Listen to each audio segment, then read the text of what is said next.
नमस्कार, मी मंगेश कुलकर्णी. मनी नाईनच्या या खास कार्यक्रमात सगळ्यांचं स्वागत.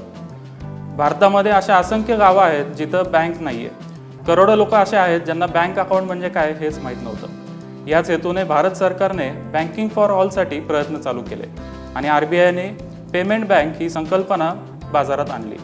पेमेंट बँक या क्षेत्रामध्ये आघाडीची बँक असणाऱ्या फिनो पेमेंट बँकच्या मुंबई कार्यालयामध्ये आज आपण आलो आहोत. या संदर्भात सविस्तर चर्चा करण्यासाठी कंपनीचे CFO केतन मर्चंट सर आणि कंपनीचे chief sales officer Shailesh Pandey sir आज आपल्याबरोबर आहेत. त्यांच्याबरोबर आज आपण सविस्तर चर्चा करूया. फिनो बँक म्हणजे फायनान्शियल इन्क्लुजन नेटवर्क ऑपरेशन्स, या नावातच फायनान्शियल इन्क्लुजन आहे. तर इतर बँकांपेक्षा पेमेंट बँक कशी वेगळी आहे आणि त्यामध्ये फिनो पेमेंट बँकबरोबर जोडण्याचं असं काय खास ॲडव्हान्टेज आहे? फिनो पेमेंट्स बँक ही जी बँक आहे 2006मध्ये एस्टॅब्लिश झाली फिनो पेटेक म्हणून. आणि आम्ही गावात जाऊन बँकिंग ॲक्सेसिबिलिटी सर्वांना दिली आणि त्या एक्सपिरियन्समुळे रिझर्व्ह बँक ऑफ इंडियाने आम्हाला एक लायसन्स दिलं. 2017 ऐवजी आम्ही बँक सुरुवात केली. आज गावी फिनो बँक अवेलेबल आहे. आमचा हेतू जो आहे ते आहे एनी टाईम एनीवेअर बँकिंग. म्हणजे प्रत्येक कस्टमरला त्यांना जेव्हा पाहिजे त्यावेळी त्यांना ती बँकिंग सुविधा उपलब्ध असायला पाहिजे. आज कधीही कुठल्याही कस्टमर आमच्या बँकिंग आउटलेट जे की दुकानं आहे नेक्स्ट डोअरची नेबरहूड बँकिंग ज्याला म्हणतात तिथे ते जाऊ शकतात आणि ते बँकिंग करू शकतात. मनी डिपॉझिट, मनी ट्रान्सफर आणि कॅश विड्रॉल हे ते कधीही करू शकतात. बँकिंग इतकी सिम्पल करून ठेवली आम्ही की त्यामुळे आज खूपच आरामात कोणीही कुठेही जाऊन बँकिंग करू शकतात. मागच्या 5 वर्षात आम्ही ऑलरेडी 60 लाख कस्टमर्स आहे आमच्याकडे आणि आम्ही आता 60,000 करोड ट्रान्झॅक्शन्स करतो प्रत्येक क्वार्टरमध्ये. नक्कीच सर. तर कन्व्हिनियन्स जो आहे तो तुम्ही फिनो बँकेच्या मार्फत लोकांना देताय. आता एक भीती अशी आहे की जर समजा स्मार्टफोनचं पेनिट्रेशन वाढलं आणि प्रत्येकाच्या हातात जर मोबाईल आला, प्रत्येक माणूस जर ऑनलाईन बँकिंग करू लागला तर त्याला फिनो पेमेंट बँकेची गरज भासेल येणाऱ्या काळात? आमची जी स्ट्रॅटेजी आहे ती फिजिटल स्ट्रॅटेजी आहे. म्हणजे कस्टमर जर्नी जी असते, जेव्हा नवीन कस्टमर असतो त्याला असिस्टन्स पाहिजे, त्याला होल्डिंग पाहिजे आणि त्यानंतर जेव्हा त्याला माहीत पडतं तेव्हा तो स्मार्टफोनमध्ये स्वतःचा ट्रान्झॅक्शन्स करू शकतो. तर आमची जे स्ट्रॅटेजी आहे ते कस्टमर ॲक्विजिशनची आहे. एकावेळी 3 वर्षानंतर जेव्हा तुम्ही 2-3 करोड कस्टमर असतात तर ते कस्टमर्स ना ब्रांच पण पाहिजे असते, तिथे जाऊन ते ट्रान्झॅक्शन करू शकतात आणि स्वतः जर ते कम्फर्टेबल असेल तर तिथे पण ट्रान्झॅक्शन करू शकतात. आत्ता पण आमचे मोर दॅन 1/3 कस्टमर्स आहेत ते ऑलरेडी मोबाईल बँकिंग ॲप्लिकेशन चा यूज करतात. कारण ते कस्टमर्स जे आहेत त्यांच्याकडे स्मार्टफोन आहे आणि ते फार इझी आहे त्यांना आणि त्यांना माहिती आहे कसं करायचं. पण ज्यांना माहीत नाही आहे त्यांना हे मर्चंटचे आमचे असिस्टेड बँकिंग आहेत तर त्यांची गरज आहे. म्हणून आम्हाला खूप चांगलं वाटेल जर कस्टमर स्वतः ट्रान्झॅक्शन करतो. चॉईस कस्टमरची आहे, तर त्याला स्वतः स्मार्टफोनची ट्रान्झॅक्शन्स करायची आहे किंवा जाऊन त्याला ब्रांचमध्ये किंवा मर्चंटकडे जाऊन ट्रान्झॅक्शन करायची आहे, ती चॉईस कस्टमरकडे आहे. केतन सरांना पुढचा प्रश्न आहे. सर, कोरोनाच्या काळात अनेक व्यवसाय असे आहेत की ज्यांचा धंदा ठप्प झाला, अनेक बिझनेसेसची डिग्रोथ झाली. तुमच्या केसमध्ये मात्र मागच्या 3 वर्षात तुमचं उत्पन्न तिप्पट झालं आहे. तर असं तुम्ही काय वेगळं केलं आणि कुठला असा सेगमेंट आहे की ज्याच्यामुळे तुम्हाला हे मोठं यश मिळालं आहे? कोरोना काल में बहुत चैलेंजेस सबको थे. शैलेश ने जैसे बताया, हमारा उद्देश्य फाइनेंशियल इंक्लूजन, हमारा उद्देश्य है कि हम गली गली फिनो दे, हम बैंकिंग सुविधा है घर के बाजू में दे. लोग ट्रैवल करना नहीं चाहते थे, लोग डर रहे थे, ऐसे में पैसेची गरज असणार. तो हमने क्या किया है कि वही हमारा जो नेटवर्क है 12 लाख मर्चेंट्स का, उसकी वजह से हमारा एक्सेप्टेंस भी बढ़ गया था कि लोगों को 2 किलोमीटर, 3 किलोमीटर, 5 किलोमीटर जाने की ज़रूरत नहीं थी. तो कोरोना का चैलेंज में हमने एक अपॉर्चुनिटी निकाली थी कि कोरोना की वजह से जो बिहेवियर चेंज हुआ था, हम लोगों को ज़्यादा सुविधा कैसे दें. और वही वजह से हमारा बेस एक्सेप्टेंस भी बढ़ गया है और गली गली फिनो एक्सेप्टेंस हमारा BC का जो भी ऐसे कन्वीनियंस प्रोवाइड करते हैं वो बढ़ गया है. उसी की वजह से हमारा ग्रोथ आ रहा है. सध्या सर तुमचं फिनो पेमेंट बँकेचा जे कन्सेप्ट आहे, तर असं कुठंतरी वाटतं की याचा अधिक लाभ हा ग्रामीण भागातल्या लोकांना होतोय. मात्र शहरी भागातले लोक आहेत त्यांना देखील अशा सुविधांची गरज आहे. तर यासाठी म्हणजे शहरी लोकांना कॉस्मोपॉलिटन क्राऊडला सर्व्हिस देण्यासाठी काय तुम्ही प्रयत्न करताय? तुमचा प्रश्न बरोबर आहे. रुरलमध्ये बँकिंग अनबँक ज्याला म्हणतात, ज्याच्याकडे खातं नाही आहे ते खूप जास्त आहे. अर्बनमध्ये लोकांकडे खाते आहे, तर ती प्रॉब्लेम तिथे नाही आहे. पण इथे जे प्रॉब्लेम आहे की मला ज्या वेळमध्ये जायचं आहे बँकिंग करायला ते वेळ उपयोगी नसेल. आता तुम्हाला मी सांगतो की मुंबईमध्ये 5,000पेक्षा जास्त ATM आणि ब्रांचेस आहे, तरी आमच्याकडे 2,000पेक्षा जास्त मर्चंट मुंबईमध्ये आहे. कारण ते कितीही वाजता, 7 वाजता सकाळी किंवा 7 वाजता संध्याकाळी जाऊन ते बँकिंग करत असतात. त्यांना बँकिंग आवर्समध्ये जाण्याची गरज नाही आहे आणि त्यामुळे त्यांचा व्यवसायाचा टाईम कुठे जात नाही. कारण ते त्यावेळी त्यांच्या कन्व्हिनियन्समुळे ते जाऊ शकतात. आणि बँकिंग सर्व्हिस कन्व्हिनियन्स हा जेव्हा असेल तर आदमी सेविंग्स करतो आणि ते खूप जास्त बँकिंग करतो. बँकिंग अवघड असेल तर त्यांना खूप त्रास होतो. तो त्रास रुरलमध्ये जास्त आहे, अर्बनमध्ये कमी आहे. पण अर्बनमध्ये पण कारण ते जे इन्कम लेवल्स आहेत त्या कस्टमरला याची खूपच जास्त गरज आहे. इनफॅक्ट तुम्ही जर मनी ट्रान्सफर बिझनेस बघितलं तर ते आता 12,000 करोडपेक्षा जास्त मंथली टर्नओव्हर आहे. आणि ते हे कस्टमर्स आहेत जे कुठल्या तरी गावातून शहरात आले आहेत आणि त्यांना परत पैसे पाठवायचे आहेत.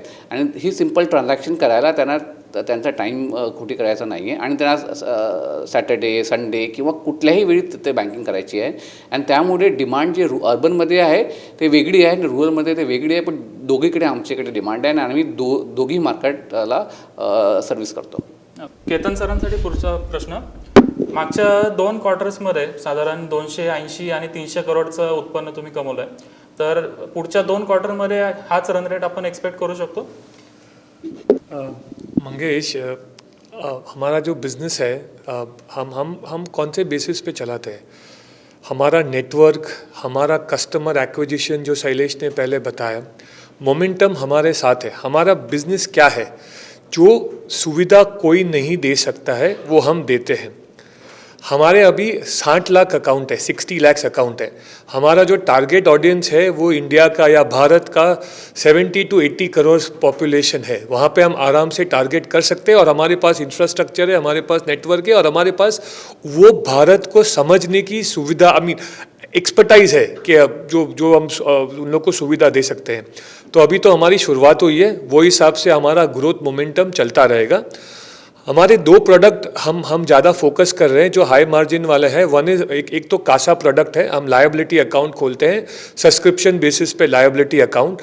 उसमें भी एक उद्देश्य है कि कंप्लीट ट्रांसपेरेंसी कस्टमर को रहे और उसको कंप्लीट सुविधा मिले, उसको कोई चार्जेस ना देना पड़े. दूसरा हमारा जो ग्रोथ इंजन है वो CMS है, कैश मैनेजमेंट सर्विसेज. ये 2 हमारे ग्रोथ हाई मार्जिन प्रोडक्ट ग्रो हो रहे हैं. तो ये हमारा ग्रोथ मोमेंटम अभी अच्छा है और वो चलता रहेगा. मागच्या 4 वर्षामध्ये साधारण तुमचा व्यवसाय चौपट झाला आहे.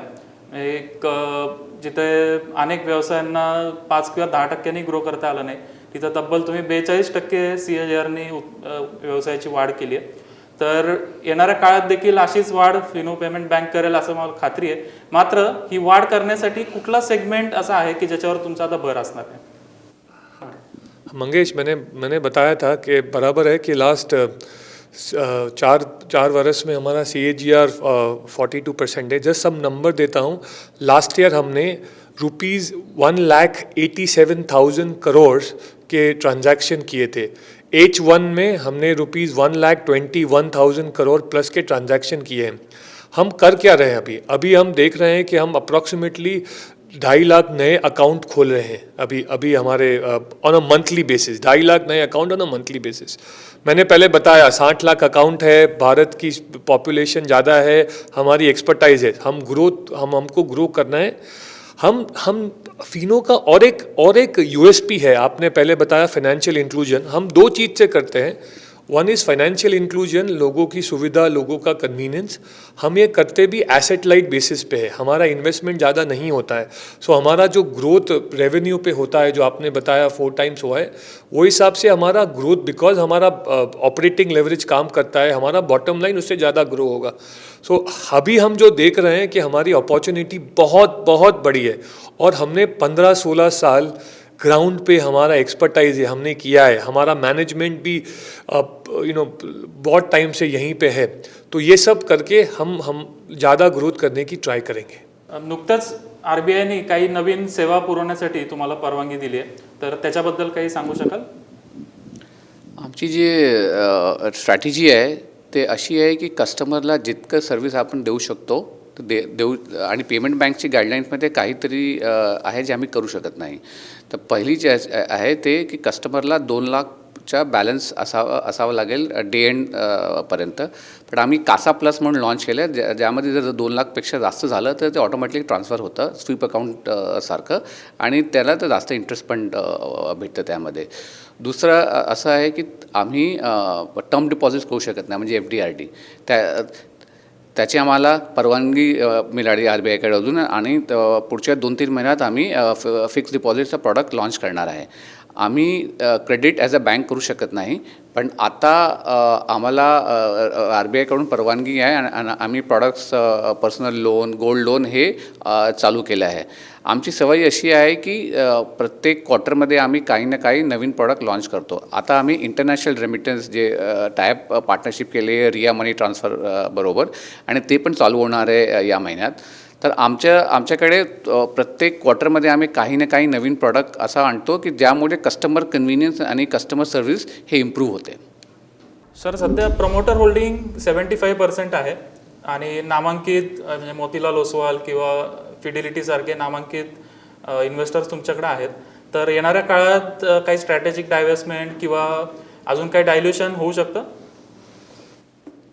मंगेश, मैंने जो पहले बताया कि हमारा जो बिज़नेस मॉडल है वो कैपिटल इंटेंसिव नहीं है, एसेट लाइट मॉडल हम चला रहे हैं. हमारा उद्देश्य है, हमने लास्ट ईयर डाइल्यूशन किया था, हमने IPO सक्सेसफुल किया था. उसके बाद अभी हमारा इंटेंशन है कि हम ज़्यादा से ज़्यादा कवरेज करें. कैपिटल की हमें अभी ज़्यादा ज़रूरत है नहीं है, तो इसीलिए अभी हमारे ऑन द कार्ड्स में अभी ऐसा कुछ ज़्यादा डाइल्यूशन नहीं है. एक चीज़ हमारे जहन में है, हमारा होल्डको जो पेटेक है, जैसे शैलेश ने बताया, पेटेक और ऑपरेटिंग लिस्टेड कंपनी को कैसे रिवर्स मर्ज करना है वो हम एक बार सोचेंगे. हमारा एलिजिबिलिटी हो गया है, 5 साल हमारा ऑपरेशन हो गया, तो वो एलिजिबिलिटी हो गया है. तो अभी हम कैपिटल मार्केट में वहाँ पे थोड़ा सोचेंगे, लेकिन अभी इमीडिएट कैपिटल रेजिंग प्लान्स ऐसा कुछ नहीं है. शैलेश सरांना शेवटचा प्रश्न सर. फिनो पेमेंट बँकेतून म्हणजे ग्राहकांना तर सुविधा मिळतातच आहेत, त्याबरोबर अनेक लाखो लोकांना एक व्यवसायाची संधी देखील मिळते. तर एखाद्या ग्रामीण भागात किंवा शहरात एखादी व्यक्ती असेल आणि त्याला जर फिनो पेमेंट बँकेबरोबर असोसिएट व्हायचं असेल, तर तुमचे असे काय मॉडेल आहेत, काय क्रायटेरिया आहेत, आणि तो तुम्हाला कसा अप्रोच करू शकतो? मग याची खूप चांगला प्रश्न आहे.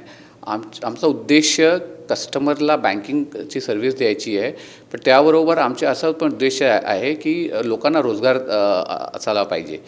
तर जे आपण नेबरहूड स्टोर्स म्हणतात, किराणा स्टोर असेल, टेलिकॉम स्टोर असेल आणि किंवा कुठलाही स्टोर असेल, ज्यांच्याकडे कस्टमर बाकी सर्व्हिससाठी येतात त्यांना आम्ही बँकिंग करस्पॉन्डंट म्हणून अपॉइंट करतो, आणि ते नॉर्मल बँकिंग सर्व्हिस आहे जे काही डिपॉझिट, ट्रान्सफर आणि विड्रॉल आहे ते करतात, अकाउंट ओपनिंग पण करतात, आणि त्यांना ते त्या गावाचा बँकर म्हणून ट्रस्ट केला जातो. बँकमध्ये ट्रस्ट हा खूपच इम्पॉर्टंट गोष्ट आहे, आणि आम्ही तसं आमची निवडणूकमध्ये तसं करतो. त्यामध्ये पण आम्ही अजून एक कॉन्सेप्ट आणलं आहे, फिनो हमेशा म्हणून. त्यामध्ये तुम्ही जर त्या आउटलेटमध्ये गेलं तर तुम्हाला लुक अँड फील ब्रांच मिळेल. लॅपटॉप असेल, कॅश काउंटिंग मशीन असेल, CCTV कॅमेरा असेल, आणि ब्रांचसारखं लुक अँड फील भेटतात. कारण पेमेंट बँकमध्ये ब्रांचची गरज नाही आहे, पण कस्टमरचा ट्रस्टसाठी तशी जर लुक अँड फील असेल तर त्यांना ते खूप जास्त ट्रस्ट असतात. त्यामुळे आम्ही मागच्या 5 वर्षात 12 लाखपेक्षा जास्त मर्चंट अपॉइंट केलं आहे, आणि त्यामध्ये आम्ही निवडतो की कोण खूप चांगलं काम करणार, आणि त्यांना मग अधिक सोयी देतो. पर द एंटायर कॉन्सेप्ट असा आहे की जितकं जास्त मर्चंट असणार तितकं जास्त कस्टमर सर्व्हिस असणार, जितकं जास्त कस्टमर सर्व्हिस असणार ते जास्त बँकिंग सर्व्हिसची सोय करणार, आणि जितकं जास्त बँकिंग सर्व्हिस सोयी करणार तितकं जास्त त्यांना इन्कम मिळणार बँकिंगमधून, आणि ते बाकी प्रॉडक्ट पण करू शकतात. तुम्हाला एक्झाम्पल देतो BPCLचं, ते आमचा स्ट्रॅटेजिक पार्टनर आहे. BPCLमध्ये जेव्हा कस्टमर जातो पेट्रोल पंपला पेट्रोल साठी, त्यावेळी तो बँकिंग ट्रान्झॅक्शन करू शकतो. रिव्हर्स पण होतो, कस्टमर आता बँकिंग ट्रान्झॅक्शनसाठी जातो आणि पेट्रोल पण भरून घेतो. सो आम्ही बघतोय की कुठल्याही दुकानदार ज्याला जास्त कस्टमर फुटफॉल पाहिजे, बँकिंग ट्रान्झॅक्शन हे जास्त फुटफॉल देतो आणि त्यामुळे तो आमच्याकडे यायला खूपच आतुर आहे. आणि आमच्या प्रोसेसमध्ये आम्ही एन्श्युअर करतो की आम्ही बेस्ट बिझनेस करस्पॉन्डंट अपॉइंट करतो. येणाऱ्या काळामध्ये स्मॉल फायनान्स बँकेसाठी ॲप्लिकेशन करण्याचा काही प्लॅन आहे आणि व्यवसाय वाढीसाठी फ्युचर प्लॅन्स काय आहेत? सो मंगेश, पहले जैसे बताया हमारा बिजनेस मोमेंटम बहुत अच्छा है. हमारा transaction revenue last year 1009 crore था. Transaction revenue NFI without any risk, कोई रिस्क नहीं था. तो और ये हमारा बिजनेस मोमेंटम लास्ट 2 क्वार्टर में भी जो मैंने बताया वो अच्छा है. इसके साथ हमारा 5 साल ऑफ ऑपरेशन हो गए हैं. एज पर द गाइडलाइंस हम SFB के लिए अप्लाई कर सकते हैं. हमारे जहन में जो चीज़ चल रही है कि अभी हम ट्रांजैक्शन बैंक रहेंगे. हम अगर जो SFB लाइसेंस के लिए भी अप्लाई करेंगे, हम जो वहाँ देखेंगे तो वो सिर्फ एक एनहेंसमेंट ऑफ प्रोडक्ट रहेगा. हम पूरा लेंडिंग बैंक बनना नहीं चाहते हैं. हम लेंडिंग एज अ प्रोडक्ट को एक्सपैंड कर सकते हैं. जैसे शैलेश ने पहले बताया कि अभी हमारा पेमेंट बैंक में हम लेंडिंग नहीं कर सकते हैं, हम रेफरल के थ्रू करेंगे. तो हमारे जो थॉट प्रोसेस या प्लान चल रहा है कि अभी आप ट्रांजैक्शन ग्रो करो. हम SFB के लिए एलिजिबल है. हम अगर वो रूट में जाएंगे तो भी हम पूरा लेंडिंग नहीं करेंगे, लेंडिंग एक प्रोडक्ट रहेगा. और एक चीज़ मैं बताना चाहता हूँ फिनो 2.0 के बारे में. फिनो 2.0 जैसे शैलेश ने पहले बताया कि हम फिजिटल है, हम ज़्यादा से ज़्यादा डिजिटल स्टैक कर रहे हैं. तो हम जो SFB रूट में जाएंगे तो भी हम डिफरेंशिएटेड, अभी एज पेमेंट बैंक हम डिफरेंशिएटेड है, हम SFB में भी डिफरेंशिएटेड रहेंगे. हम एसेट लाइट ही रहेंगे, हम ब्रांच में ज़्यादा कॉस्ट नहीं डालेंगे. और ये सब चीज़ हमारा थॉट प्रोसेस में अभी चल रहा है. Thank you. स्मॉल फायनान्स बँकमध्ये नाविन्यपूर्ण काम करण्यासाठी फिनो बँक एक ओळखली जाते. तर येणाऱ्या काळामध्ये स्मॉल फायनान्स बँकेचं लायसन्सही कंपनीला मिळावं आणि तिथेही असंच नाविन्यपूर्ण काम कंपनी करेल अशी अपेक्षा आहे. आणि पुढच्या व्यवसाय वाढीसाठी सरांना शुभेच्छा देतो मी. आणि तुम्ही आम्हाला वेळ दिलात त्याबद्दल तुमचे खूप खूप आभार. थँक्यू. पाहत राहा मनी 9 मराठी.